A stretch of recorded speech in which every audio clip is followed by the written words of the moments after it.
Hi everyone, it's Friday, May 27th. It's been a number of days since we had that heavy snowfall, and so this is the follow-up tour that shows you how the garden recovered after a few days of warmth. So we start off with my beloved dandelions. I know that's kind of weird, but I always keep some big dandelions for the rabbits and the birds, and the finches really like to eat the seeds as well. Let's see if I can get that on camera sometime. But when they close up like this one, I will usually come and take some of them away just so I don't have too many dandelions. So there's that. The area that's still in tidy mode, those are all my supports and things that are over there. And some wood that if I don't rebuild the compost bin, I'll have to get rid of it. Bags of leaves, of course. The little trees that are now kind of on a permanent tilt. We'll see if they recover. And the Rose of Sharon is coming back. Lamb's Ear. A few things. Thyme looks good. That's here. Shout out to Mandamu with the finger idea. And my chives. And getting this bed ready, I think, for tomatoes. I'll be pulling up the rest of the leeks. And making some leek and potato soup, maybe. This is a squash or cucumber support, and I think I'm going to put Armenian cucumbers there. I bought one today. And my corn and squash are under here. Don't know if you can see. I just closed it all up for the night because it's still kind of chilly for the squash at night, but you can see the corn came up. I had to replant some of it, but fingers crossed it should be fine. And these, I don't know if you can see here, those are tomatoes from my cherry tomato plant, and it's a great cherry tomato plant, so I tend to just let it reseed every year and pull them up and then replant them where I want them. So I'll be doing that soon as well. And this is some lettuce I threw down to see if any of the seed was still good, and it came up. So what I think I'll do with some of when it gets a little bit bigger, is pull some of them up and replant them in a more organized fashion. My poor strawberries look awful, and I don't know why.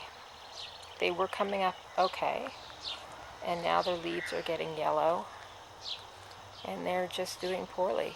The same with these peas, which the leaves were yellow and they were all dying. I put some nitrogen on them, they came back a bit. But these peas, these little marbles, aren't having any problem at all. They were pretty small when I put them in, so they look good for when I started them. But these ones, I don't know what the problem is. So any ideas or suggestions, let me know in the comments. I could use all the help I can get.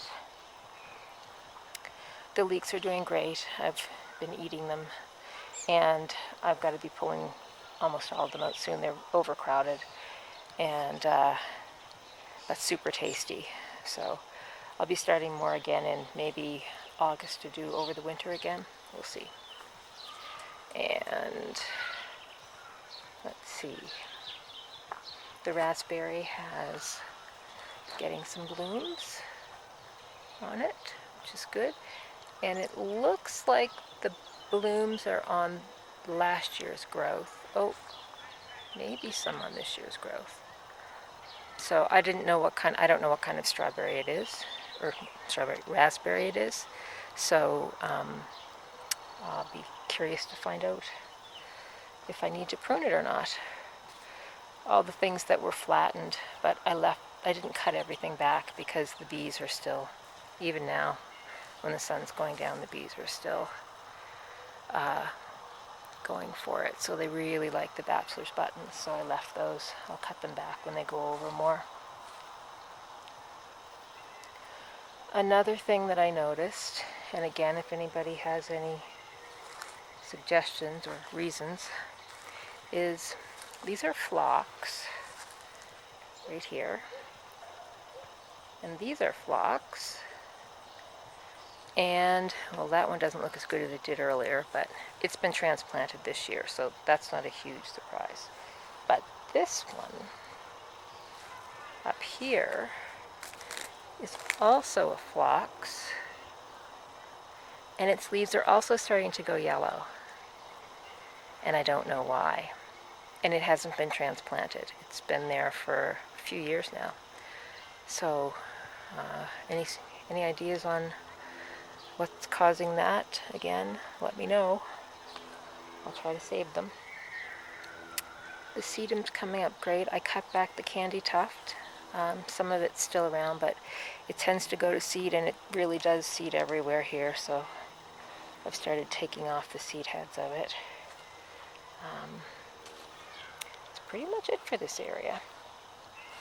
Again, I think the next few warm days will make things pop a bit more. The tulips have finally gone over.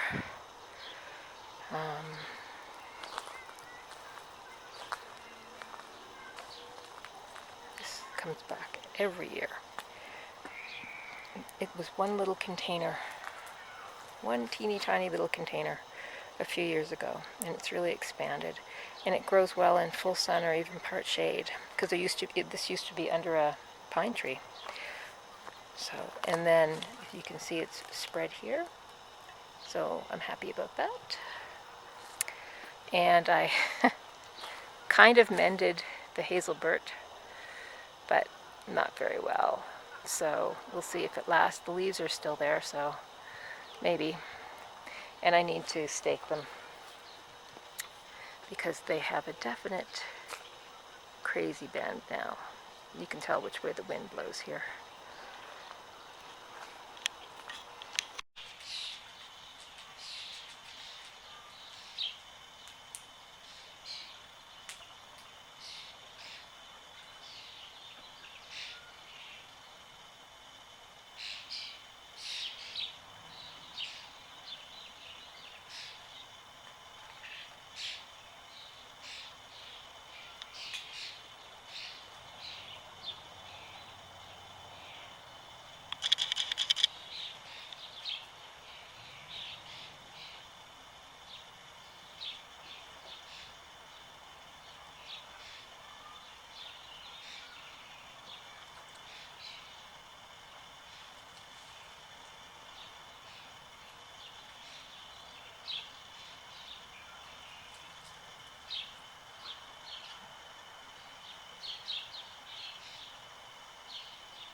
This is the Octagon Bed.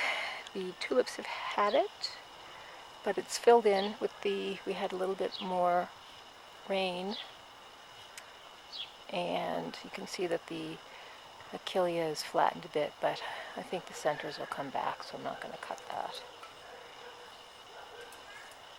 And the rose is out. Well, not out, but out of its cage. Sea buckthorn, verbascum,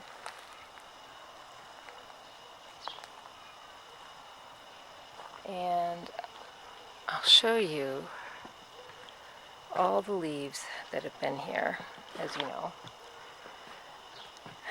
And believe it or not, I emptied like 3 or 4 bags, and they are now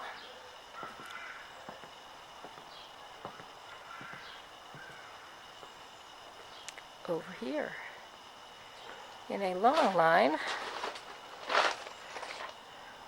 of garbage cans. But I ran out of space in the garbage cans, so I still have to think of more. That's getting chopped up and going in the garden or going out. Same with this wood. Many more wheelbarrows full of stones later. We're pretty much full on this side. I've got to anchor that wood, and then I'll be loading the other side with stone. I'm going to leave this. And I think I'm going to put, I don't know, a vine or sunflowers or something in it.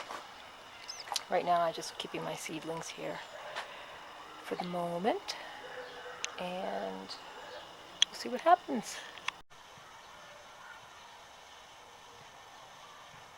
Well, that's it for today, and I'll leave you with our cute little bunny. Have a good weekend.